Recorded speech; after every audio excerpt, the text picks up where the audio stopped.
This is Dr. Anastasia Chopelas for another episode of Scientific Healing. And today I'm going to continue my conversation about your immune system and how to boost it up and how to make your health bulletproof. The last 2 days, I've been talking about how to boost your immune system. And on the first day, we talked about how complex your immune system is. It actually incorporates things from your whole body. So today I am going to talk about your toxic environment. So the first ones are the things that you're putting on your skin. And you may or may not have heard about this, but it's surprising how many things that are in our current environment, anytime you live in a society, how they can affect you and you're not even aware of it. You've heard of lots of stuff and it sounds scary, like the pile is so huge on what to do. And that's why, introducing one thing at a time can give you time to think about it, even time to research it. You can go back and look at this particular topic and video, but it is a response to all of the people's requests and all of the news that I've been watching. I get on the news channel every morning and I'm listening to a lot of nonsense, really. And being a scientist, and people are even making fun of us because we all come up with disparate opinions. And that's not new. Disparate opinions in science is like really old. They used to argue whether the world was flat or a sphere. And they used to argue whether the earth went around the sun or the sun went around the earth. And, it takes time to ferret out the truth. So, you can go back through history and see all kinds of scientific arguments. And that's why things that are coming up new, like, here we've got viruses and we still haven't gotten a full handle on them. We know a lot about viruses. And whenever there's a new virus or a new pathogen introduced into the human body, nobody has an immunity to it. And we can all succumb to it. So this is the response to it. But what we do know about it is that it is a few bits of DNA, a few of the nucleic acids in a chain, 50 or so. We have 3 billion we have 3 billion base pair combinations in our own DNA, and imagine the virus coming in and injecting approximately 50 of those things into it. Makes us so sick. So it's really unbelievable how something that little can make such a big effect. But it's kind of like getting a small blister on your foot and then it makes you not want to walk, right? It's just a small thing in a whole healthy human body. But when you have a small pain somewhere, it makes you want to avoid the pain. And that's a lot like a virus. It's just a small injection of DNA into your own DNA, and it can make your body very sick. So the crux of the matter is to help combat anything. It doesn't matter what. Common cold, infection, bacteria, anything. In order to combat it, your immune system needs to be running at top-notch speed. So the first thing I'm going to talk about today is metabolism. So your thyroid drives your metabolism. Now, the sad fact is that there are about 120 million prescriptions. Okay, we have 360 million Americans, right? Maybe 330, somewhere in that range. So I'll get to the vaccine question in a second. So we have, one out of 1/3 of the Americans, there are about 120 million prescriptions of thyroid hormone. That means that your thyroid is being attacked in a lot of ways. The first way I'll talk about today, there are lots of other ways it's being attacked. For example, Hashimoto's disease, which is an autoimmune disease. I'll talk about later how that could happen and how we think it happens. We're not completely 100% sure in the medical field how it happens. But the one way we do know it happens, that it's at an absolute, is the chlorination of your water. Water is chlorinated in order to kill the bacteria. Chlorine is very efficient at killing most of the bacteria in water. So in order to protect you from the bacteria, the city that you're in will chlorinate the water. If it's not well water, they'll chlorinate the water because, you know, it goes through water treatment. And then we get chlorinated water. We even get fluoridated water sometimes coming through. Now, why is chlorinated water so dangerous? It's not that dangerous to drink. The thing that's really dangerous about chlorinated water is taking a shower with it. Because when you take a shower with it, it's atomized into a mist. And you can, when you breathe it in, right, you can breathe it in and then it goes into your lungs. It will combine with the water in your lungs and make hydrochloric acid. That's not necessarily so bad. But what it'll also happen is that it'll go into your bloodstream and start substituting for the iodine in your body because it has the exact same electronic configuration around its core.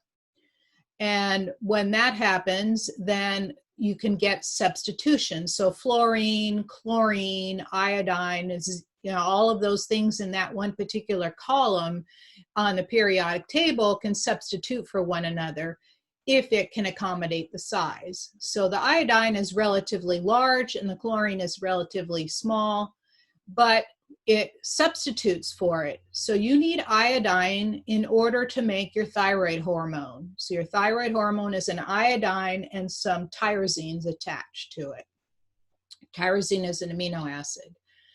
And in order for your body to make your thyroid hormone, you need to have iodine. And if the chlorine substitutes for it, then it suppresses the thyroid function. Now, what's dangerous about that is that it is your metabolism that it's actually suppressing. And I know for a fact from my own personal experience is that you can get very ill very quickly because your immune system can't respond. Your metabolism is too slow to respond to it. When I had suppressed thyroid, severely suppressed, I was misdiagnosed for 10 years. My hair fell out. I turned orange because my metabolism couldn't handle the beta carotene I took in through carrots, of all things. I eat 1 to 2 carrots a day every day, and my skin was orange looking. I had a thick neck. I was cold all the time. My skin was very dry. I had high blood pressure, high cholesterol, and I was laying down in bed with infections and colds more than I was standing up. In other words, I was sick more than 6 months out of the year. So, and I was in my early 40s when that happened.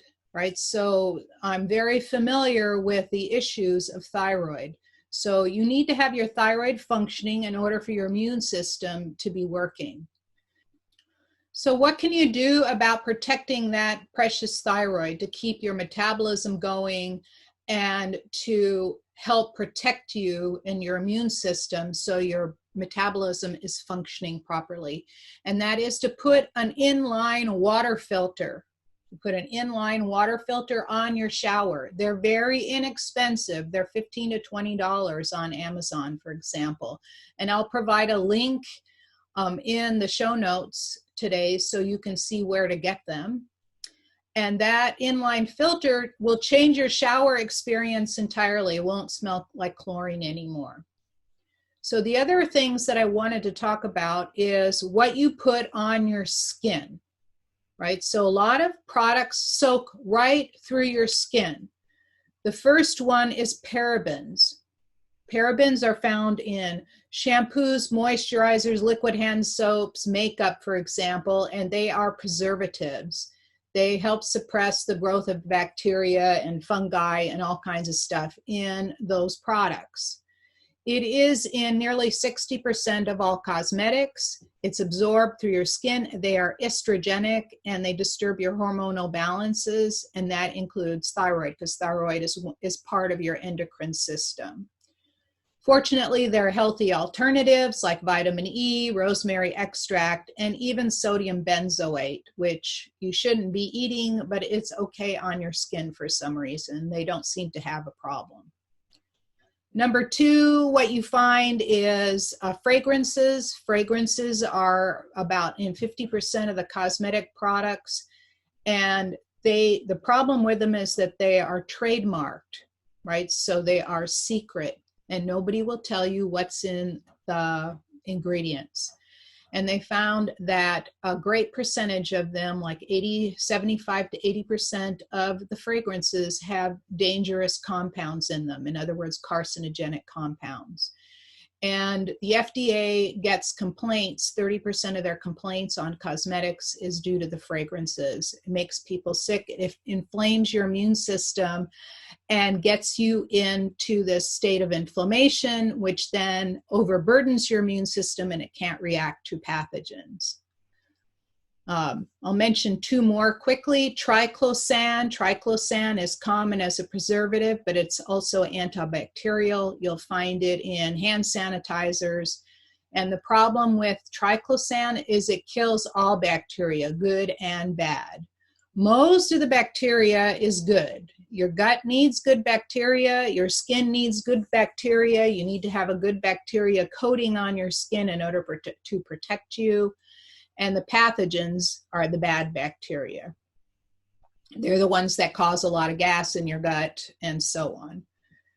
And so the problem with putting the triclosan on your skin, like, rubbing your hands and hand sanitizer and stuff, is that the continued use, since you're killing everything off, it's like putting a napalm bomb on all the bacteria on your skin, is that superbugs start to grow. In other words, we end up growing bugs that you can't kill with anything. Not any antibiotic, not any antibacterial, whatever. It just makes superbugs. And those are hard to kill. There are some hospitals, when I lived in Germany, there was a hospital I was in, and they said that the best remedy for the superbugs that were in those hospitals was to burn them down and start over again, because they continually used the antibacterials and created these superbugs.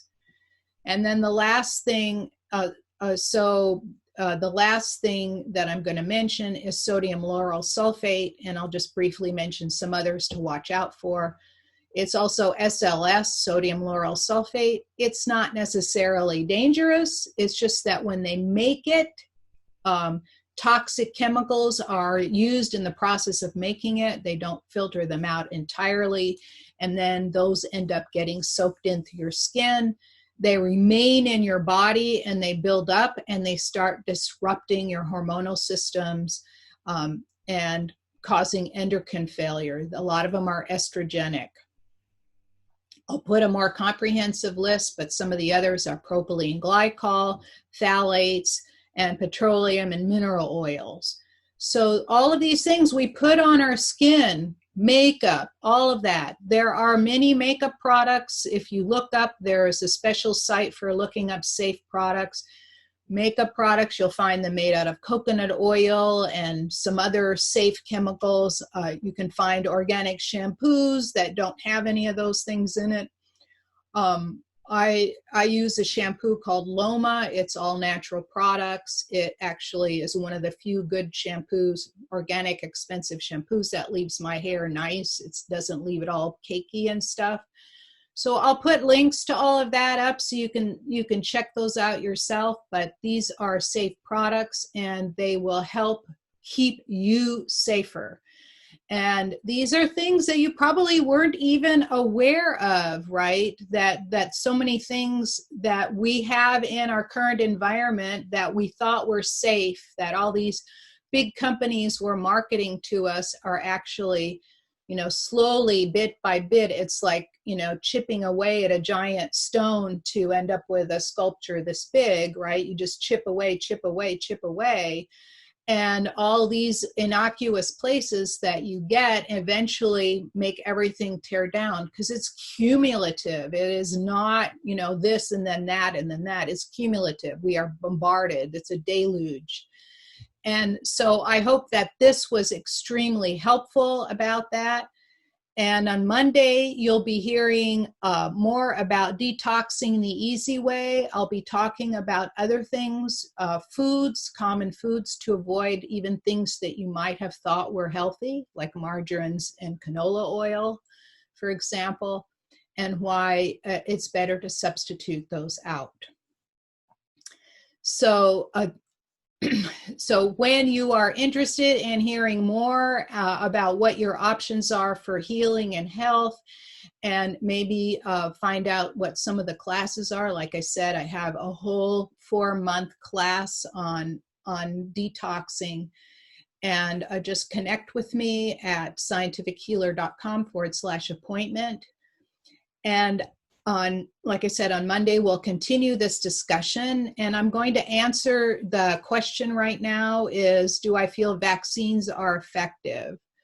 So vaccines are, I am not an anti-vaxxer. So here's my take on vaccines. If you look in history, I'm just looking historically now, we have eliminated some of the most dangerous diseases via vaccine, for example, smallpox. And I know that other things like chickenpox and German measles have also been included in these vaccines, whooping cough. So a lot of infant deaths have been prevented. And now what's happening is that we're seeing the effect. We have herd immunity because most people have been vaccinated. And now there are groups of families that are protesting and not vaccinating their children. And now they're seeing these things pop up and become dangerous again, especially in the richer neighborhoods. So there are people that argue that vaccines are useless because the diseases have a natural cycle and then they'll die out. So I've listened to both sides. I prefer to I prefer to not take a side on this because each side both has valid arguments. But I would argue that those dangerous diseases that we've all but eliminated, like polio, I know people who were paralyzed by polio, and that is now pretty much a thing of the past. You very, very rarely hear of polio coming up. So I know that there's been a lot of discussion about the carrier, the preservatives in there causing autism and things. And so I hear both sides, and I don't really have an answer for that because that is not my expertise. But I do hear both sides, and I don't want to spread rumors one way or another. Okay, so vegan and natural. All right, you're welcome, Joanne. Appreciate the question, and I am happy to be here to answer questions that I know about. I have been interested in health and healing for over 50 years. I started looking into this topic back when in my teens. So this is a topic that I have read avidly about for years and years and years. And I almost went into studying medicine, but I decided I couldn't cut up bodies. I just can't cut people up because because being the sensitive person I am, when I cut somebody, I feel it on my own nervous system, and it's very, very painful. Because when I see other people being hurt, I feel it on my nervous system. So I know I couldn't do it. So I'm doing healing instead. All right. Thank you so much for listening. If you got something out of it, please give me a thumbs up or 5-star rating. Share it with your friends, and be sure to subscribe to my channel or my page. And I look forward to seeing you tomorrow, same time, or on Monday, same time, same place.